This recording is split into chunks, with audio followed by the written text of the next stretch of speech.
giving you the thumb up.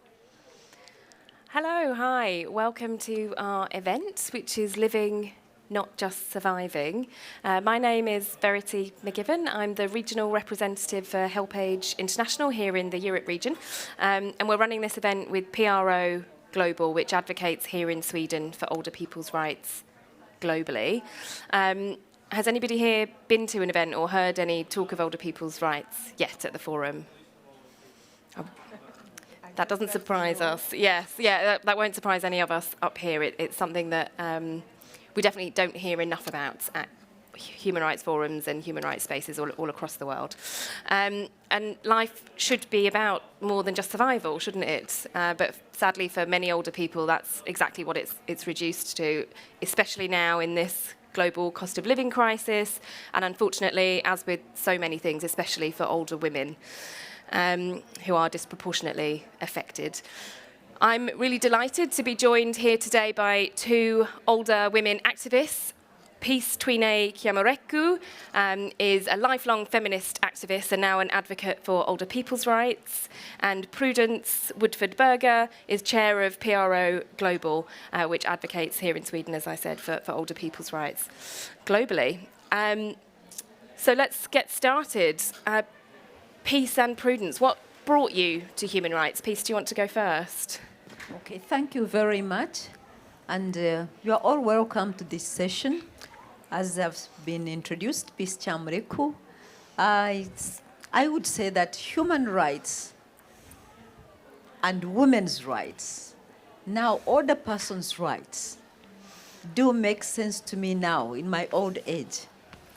I became a human rights activist when I left my first job, where I was hearing about girls' performance in school not being good enough. I kept wondering why. Then after that, I worked with a women's organization, and we were looking at women's rights. Then I realized, well, this is something that is new, and every day I seem to be learning about it. But it was not until I joined politics, and then I saw the different levels of people, different classes in our countries, in our societies, where you have the rich, you have the middle class, you have the very poor. And then I realized, yes, we need to talk about rights so that at least there can be some sort of equality and some sort of fairness. I didn't go through it politically, but the seed of human rights was planted when a government official who was managing elections told me that in the end I would eat my human rights. Eating is a word that can be translated in many ways in the African sense. Will you depend on human rights? Was what he was asking me. And I remember I told him, yes, I don't mind, I'll eat human rights. He was rewarded with a job by the president of the country, and he's working. But I felt that I had to continue as a human rights activist at all levels, for women, for children, but now for older persons. Thank you, Peace. And how about you, Prudence? What brought you to human rights? Well, first of all, I was born and raised in the U.S., which is important in this regard because I was born in 1946, which means that I was in my formative years during the 50s and then during the 60s, which was a wonderful time, but still very painful. I grew up also most of the year in a multi-generational household. And I had the privilege of having my great-grandmother alive until I was 18. She was born just before the turn of between the 19th and the 20th centuries. Her mother was born a slave. So we used to hear about all these stories about what we couldn't do, what we still could not do. And that spurred me to, try to understand what rights are about and what is the difference between a right, and a need. We all know that we need food, but do we know that we actually have a right? It's a basic human right to food. And the same thing is true for safety, security, freedom to raise our voices, to eat.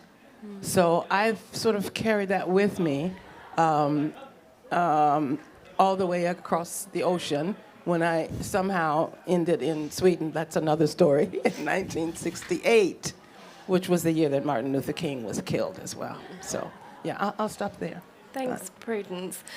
And Peace, we know that older people are often left out of discussions about human rights. So can you tell us what's life like for older people in Uganda? What's it like now with the cost of living crisis, and how's it affecting women in particular? It'd be great to hear from you about that. Okay, thank you very much. Prudence, I think that was good, taking us back to what we didn't have as women, and how the issue of women's rights really is not given by any president. In Uganda, in Africa, many times we are told we've given you rights. Nobody gives us rights. Women, her great-grandmother, fought for these rights, and it's what we would like to see. They are God-given, and the UN's Charter on Rights is very okay. At the moment in Uganda, I think things, I don't know how to explain it. We've gone back. We have had a backlash. The time of the women's rights meetings of Beijing, it's Beijing that is best known, we made a lot of progress towards rights. We did a lot of advocacy on women's rights. We were rejoicing that women were getting into spaces, political spaces, and that there was going to be a change. And that group of women of 1995 who made the Uganda Constitution, I would put them like your great-grandmother, those ones who fought for the rights, who wanted to vote. That's how Uganda was moving on. But at the moment, I think Uganda as a country, many older women are suffering due to the food crisis, due to the high cost of living, due to climate change, because, we can no longer depend on the land to grow the food we used to grow and take it for granted. You plant something, in a month you'll be harvesting. You plant it, then there is no rain as expected as before. Then, or the rain is too much and it's swept away. And there is what we call land grabbing, because we have, I think, a wave of urbanization is also coming in. So the older people are no longer secure on the land on which they lived for years, or on the land they worked. And as women, because of patriarchy, you are married into a family, you can use their land, but it's not yours, it's the man or the males who will sell the land. With new developments, you find that the old women are now not secure. There is no longer security of tenure, knowing that she will be there all the time. And that is complicated more with lack of enough food for the family, with enough, not having even cash to buy what you want for the family. When the older women, on the other hand, have got a lot of responsibilities, then don't only look after themselves, they also look after the children and the grandchildren, especially when times get hard. The children, our children, say, let me go and work. In fact, some of our children even are exported to Saudi Arabia and other parts of the world, and they leave their children under our care as older women. It's hard to feed them these days because of the economic crisis. After COVID, things have not quite gone back to where they used to be. I think that's where we are, and that means that what Prudence talked about, the right to food, the right to education, the right to health, we no longer, have them. We need to have this stamina. We need the awareness among the general population so that we can claim for them. There are still a few voices amongst us, amongst the older women who are demanding for our rights. But then the rest of the population will say, how can you be selfish and ask for rights for older women when the whole society is suffering. Yeah, but we are also part of society. And I think we need to be respected and recognized so that we get our rights as older women. I think that's what I can say. Thank you, Peace. And what's your reaction to that, Prudence? Does any of it sound familiar here in Sweden? It sounds very familiar. And one of the things that I think about is that patriarchy is alive and well. And patriarchy, not just in terms of making things difficult for activists and feminists, but also in the way that patriarchy and ideas of domination and subordination, you know, they run through everything. So instead of saying, yes, older people's, older women's rights are rights, let's pull together between generations, between different groups, to make things better for everybody. No, what they do is they put one set of rights against others, you know, which means that if you talk about older people, they think they're trying to make you believe that you don't think about younger people, that you don't think about civil rights defenders, you don't think about indigenous peoples who are fighting and dying every day. So that's one of the things I think about. Another thing I think about is the similarities between older people, older women in Uganda and other places in the world, and here. Although here, of course, we have privileges that really don't exist in other places, but the combined effect of all these crises at once, the climate crisis, right? COVID, the cost of living crisis, is hitting everybody, and older people in Sweden as well. I'll just end by saying it was very disturbing. I think about last week or something, there was this report on the news, on the evening news, and they were talking about the increase in shoplifting in Sweden. And the things that were being shoplifted were things like meat, cheese. All of this has gone up, you know, for older people who are living on fixed pensions, this matters. And what surprised me and shocked me was products for people who have dentures. I mean, how? But that's very telling because they're expensive. I mean, if you live on a small pension, a pension that means that you as a grandmother or a great-grandmother are already worrying now about how you are going to buy Christmas presents for your grandchildren. It may sound like a luxury, but on the other hand, it plays to our dignity. If we can't help our family members, if we can't help other older women, and we couldn't do that during COVID because in Sweden, you know, everybody above 70 was supposed to stay at home, and it was even worse in Uganda, I understand.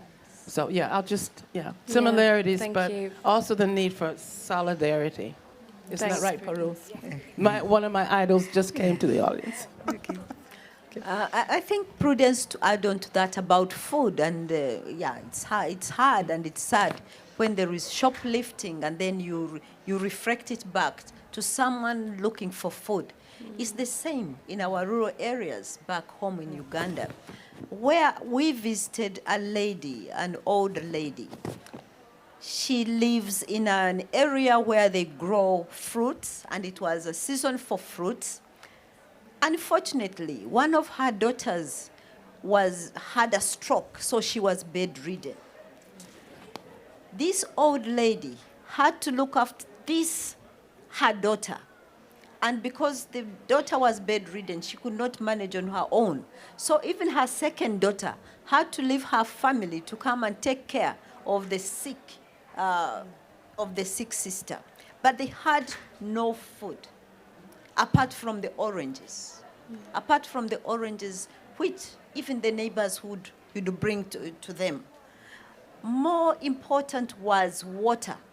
There was scarcity of water. And now being old, having a patient, and there was no one to bring water for them. As we visited, they told us, she needs to be lifted, the sick daughter had to be lifted out of where she was to like the bathroom, some distance away, because there was no water to keep their family going. You can imagine what it means to the older lady. We get stressed when you don't see any hope ahead of you. And this old lady used to be a community development officer, during her youth. She knows what it is to hygiene, to have the right food, to have the right, But now it's very traumatizing knowing you cannot look after your family as you had hoped to do. Those of us in our days who got some education, started working for some time, and then you find you have no cash, you have no food. It's the worst that can happen to you.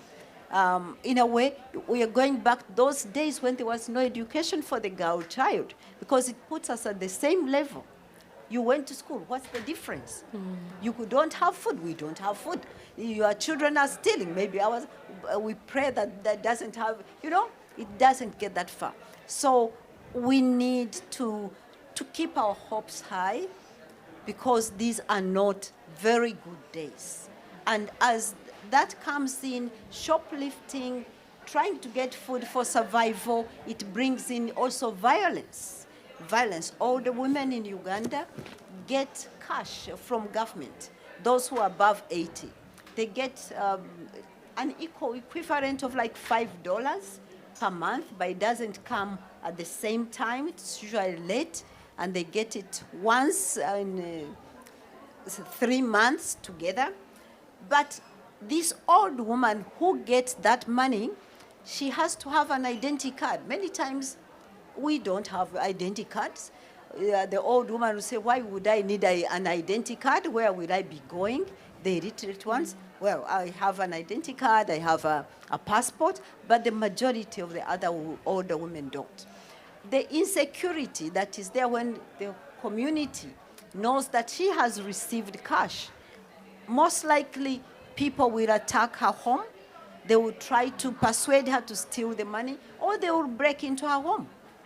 And some of the older women are raped because they don't have strong houses, and they also fear to have strong doors in case she cannot wake up in the morning to open her own door when she's not feeling well.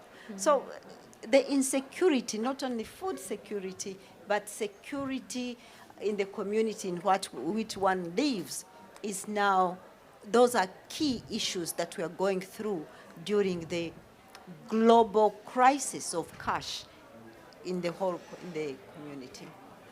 Thank you, Peace. I think you've touched on something really important there. The theme of the forum here is safety and security, and you've both talked about some very emotive issues.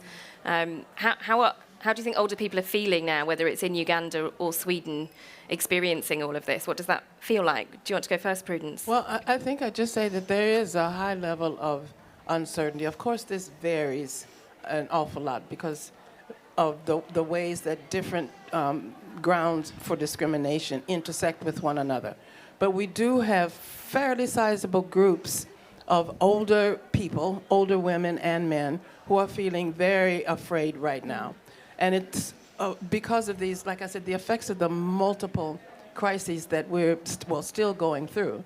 But just thinking of, the inflation, every day in the newspapers, I think you saw the clippings yesterday at Pierrot, where older people are expressing their fears of not being able to make next month's rent, of not being able to buy the food that they need. They're also cutting back on food, as people do in Uganda, to a much greater extent, of course. And it's not that we don't have a pension system that covers almost everyone, but it covers people very unequally. Some people who belong to already marginalized groups like minority groups here, people of color here, immigrants, people who are all of the above, you can imagine that they are facing a very tough time. And the inflation here is really real. And now I have to bring politics into it. I can't not bring politics into it because, of course, it's very decisive what kind of support a society takes for its citizens and the people who live in that country. And right now, a lot of us are fearing that the new government here is going to mean a backlash in many different respects. And as I said before about patriarchy and dividing people into different groups, now we have Swedes and we have, well, I don't know what we have, non-Swedes, although we have non-Swedes are also Swedes like me. I mean, it gets to be very confusing. But they do that in order to be able to tie certain resources to certain ways of thinking. So I think I'll stop there, if you know what I mean. Thanks, Where more Prudence. people are going to be, more vulnerable in a number of ways that they had not even considered before, I think. Yeah. And how about you, Pete? How do you think older people are feeling about what's happening in Uganda now? Yes, it's very scary. We are getting to a point maybe where we feel helpless and hopeless. Hopeless, that is one of the things we would like to work on as older persons. We want to feel we've been advocating for our rights because we want to feel respected. We want to feel that we are of value in our communities. We know we have the brains. We have something to give to the youth, to our grandchildren, and even to governments when they demand to know how things used to be. So we are very useful. But when you don't have the cash, when you feel everyone else around you is desperate and you cannot help, then you feel helpless. At the moment,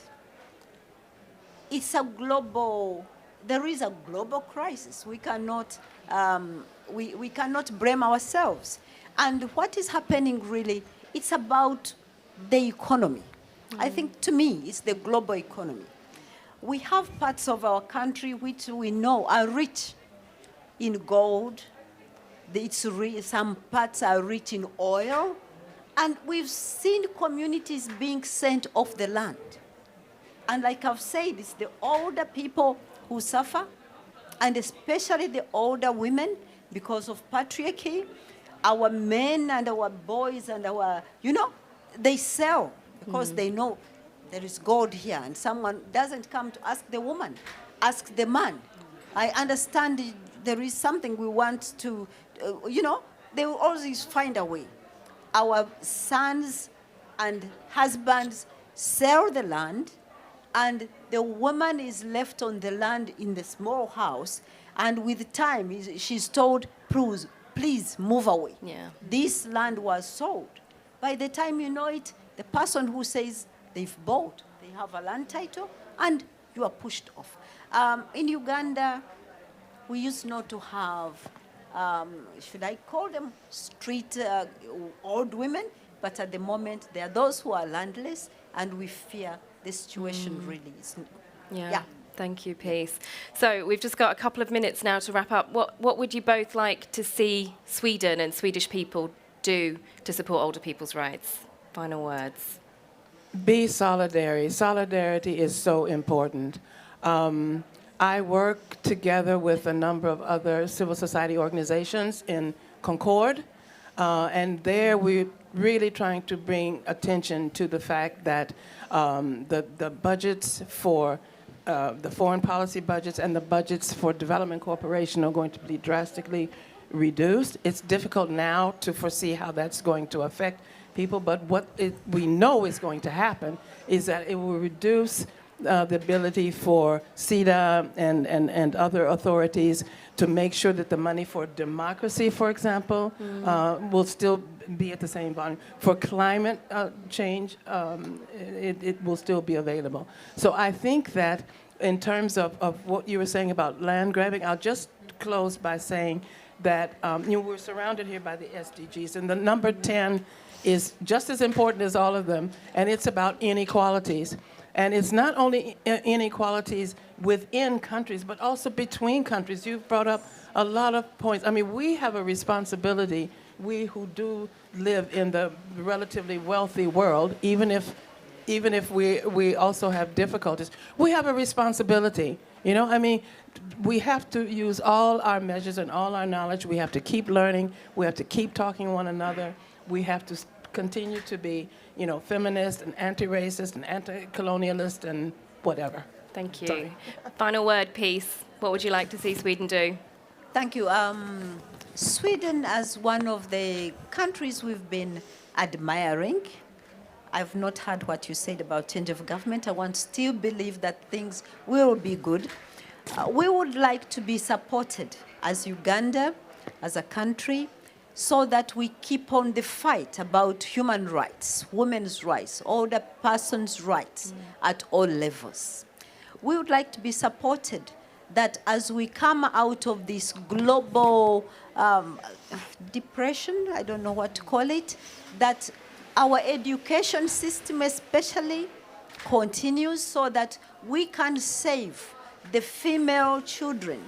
Because after COVID, the issue of girls who are pregnant, who have given birth when they're still young, who have dropped out of school, leaves the older women of the next, I don't know how many years, in a desperate situation. If we can be educated, if we can have systems in place, and of course, most urgent is food security, where we need all the support, not in the form of handouts, but information, support for land, for systems to be put in place so that we can protect the older persons, so that we can protect the land on which our families have a livelihood. That would be very good. Thank you, Peace. Thank you. I think we've heard some really interesting things today, and what you've made there is the connection between older people and other generations as well, and older people's rights are everybody's business. We all live in generations. We will all hopefully get to be older one day. So thank you, everyone, for coming today. I hope you'll all be older people's advocates for the future.